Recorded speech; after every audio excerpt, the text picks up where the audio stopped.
Welcome to another edition of TMO.live. I'm the Media.online's multimedia journalist, Michael Bratt. This week we're going to be exploring a fascinating piece of research from Ask Afrika, the top Kazi brands of the year. With me to explain more is TGI Director at Ask Afrika, Maria Petousis. Thanks for being here. Thank you for having us. So let's start off and define, what is a Kazi Star brand? Sure, a Kazi Star brand is a brand which is used most loyally by South Africa's township community. For us to define these brands, what we've done is we've spoken to 4,403, to be precise, township consumers who live in communities where there are more than 8,000 people per community, and we've asked them to define the brands which they're most loyal to. So it's not a popularity contest. It doesn't mean they're necessarily the biggest brands within the marketplace, but there are those brands which township consumers are most loyal to.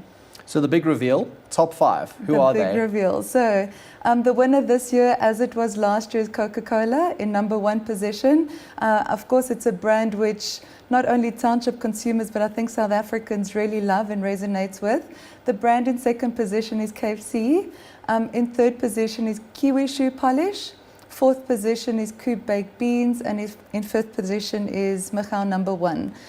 What we've done with the results is we've almost made it an equal playing ground by making the sector or industry sizes equivalent, so it's an equal playing field. So Coca-Cola may have more sales than, for example, one of the other top 36 brands. There are 36 Kazi Star brands in total, but we've made the market sizes equivalent so that it's an equal playing ground for all the brands. So it doesn't matter how big the brand is, it's comparing apples with apples. Apples with apples, that's right. And we're ultimately looking at loyal consumption behavior rather than market sizing. And what has made these the top brands? What criteria have been used to rank them? Sure. So what we do is we calculate a weighted index. It basically looks at consumption of different brands, and we work out a weighted score which upweights the loyalty elements. So in ultimate fact, we're measuring how loyal are township consumers to the brands which they use and consume. As you said, Coca-Cola retained the top spot from last year. In your opinion, what is Coke doing right?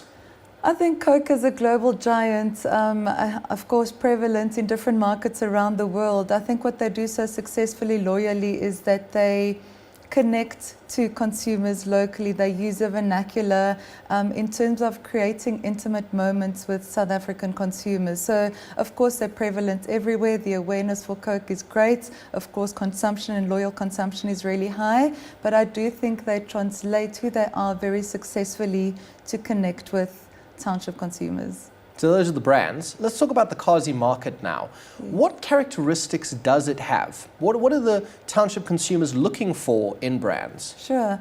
Township consumers are looking for brands which offer quality, first of all. Quality is really important to township consumers. So once they find a brand which they like, they tend to stick with it. Also, what we found this year in the results is that township consumers are loyal to a repertoire of brands. So we may have found in the past they may have been loyal to one specific brand, whereas today, if they do see a brand which delivers quality on special offer, they're most likely to try that as well. What's also really important to township consumers in terms of what brands deliver to them is an ethical brand, and obviously a brand which supports the community. So CSI is really important within the township community, and I love the selfless nature of township consumers in that they not only look for a brand which, yes, delivers quality at a good price, but that can serve their household as well as their community at large. Why should brands pay attention to the Kazi market? Well, the Kazi or township market is really the heart of South Africa. It's the economic future of the country as well as the current hub. I think it's a community where a lot of brands misunderstand the changing environment. It's a really dynamic space. It's full of leaders and entrepreneurs, a pot of different cultures.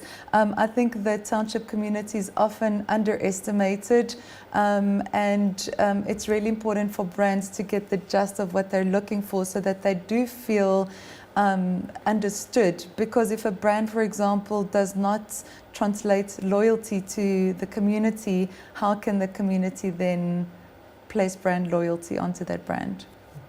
What would your advice be to those brands who didn't make the top 5 this year or weren't even ranked in the research? How can they get into the top 5 next year? What do they need to do? So firstly, understand the dynamic and changing market. So as a first step, I think research really empowers to understand the market. And of course, we're sharing the results on an overall township level, but there are definitely nuances amongst the different townships. So it's to understand those, how to position relatively, how to align media to the expectation of township consumers. So we do know that they're hybrid consumers and they shop as much as they shop within the township community at the spaza shops. Don't underestimate their activity in main shopping malls, in Woolies, at ShopRites, for example. So it's important that messaging is consistent between the town or city and the township. So it's important to understand the consumer firstly, the messaging relevant to that, and of course to give them choice, because I think township consumers really appreciate choice in product, of course quality at a good price, I think brands can also, in a way, understand them to promote word of mouth, because trust is really important to township consumers, and that also goes well and above beyond the marketing spend which brands will invest in. Fascinating insights. Thank you so much for being here and sharing them with us today. Thank you for having us. That was Maria Petousis, who is TGI Director at Ask Afrika. And that's it for this week's TMO Live. Until next time, it's goodbye from me.